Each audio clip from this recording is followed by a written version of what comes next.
தேவனுடைய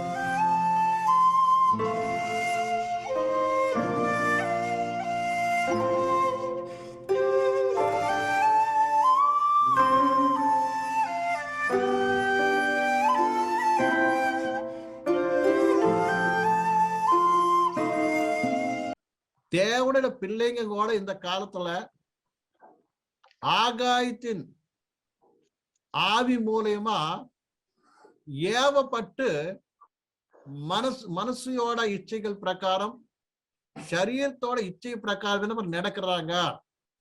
அதுல அநேகர் கர்த்தரோட கோவாக்னிக்கு என்ன பண்றாங்க, பாத்திரா இருக்கிறாங்க. அப்ப நிலைமை நமக்குள்ள எல்லாம் நம்ம பார்த்துக்கணும். எத்தனை பேர் மாம்சம் சரீரத்தோட இச்சை உபதேசம் பாரு, எத்தனை உபதேசம் கொடுக்குறாங்க. என்ன உபதேசம்?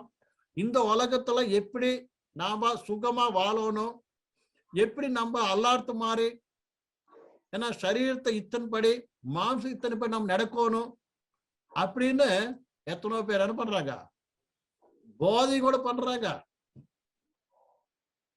இவங்க எல்லாம் கூட பரிசுத்தாவி மூலமா ஏவப்பட்டுறவங்க இல்ல.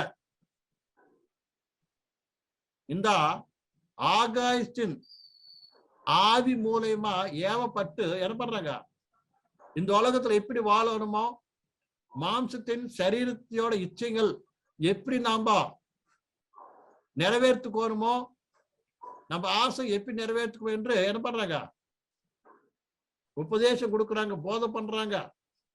அதைய பின்பற்ற எத்தனோ பேரு இன்னைக்கு கர்த்தரையோட கோவாக்னிக்கு பாத்திரம் இருக்கிறாங்க. இப்பேற்பட்ட நிச்சயம் என்ன ஆவாங்க, விடவப்படுற காலம் ஒண்ணு வரப்போகிறது. இந்த விஷயம் நல்லா புரிஞ்சுக்கணும். விசுவாசியா நாம, ரட்சிப்பட்ட நாம, கடவுள் பிள்ளைங்க நாம நம்ம மனசுக்கு வந்த மாதிரி நடக்கிறதுக்கு அனுமதி கிடையாது. நம்ம சரீர இச்சை பிரகாரம் நடக்கிறதுக்கு அனுமதி கிடையாது. நீ எது பண்ணாலும் கர்த்தர் சித்த பிரகாரம், கர்த்தருக்கு எது இஷ்டமோ, கர்த்தருக்கு எது தேவையோ, கர்த்தர் எது பற்றி சந்தோஷப்படுறாரோ அதையும் நீ ஆலோசனை பண்ணி அதுக்கு தகுந்த மாதிரி நீ என்ன பண்ணணும், நடக்க வேண்டிய அவசரம் இருக்கிறது. ஒருவேளை அது மாதிரி நடக்கலன்னு நினைச்சுக்கோங்க, நம்ம நிச்சயமா இந்த உலகத்துல கைவிடப்படுற நிலைமை நம்மளுக்கு சம்பவிக்கும். இந்த விஷயத்தை பிரதி ஒருத்தரும் கூட புரிஞ்சுக்கணும்.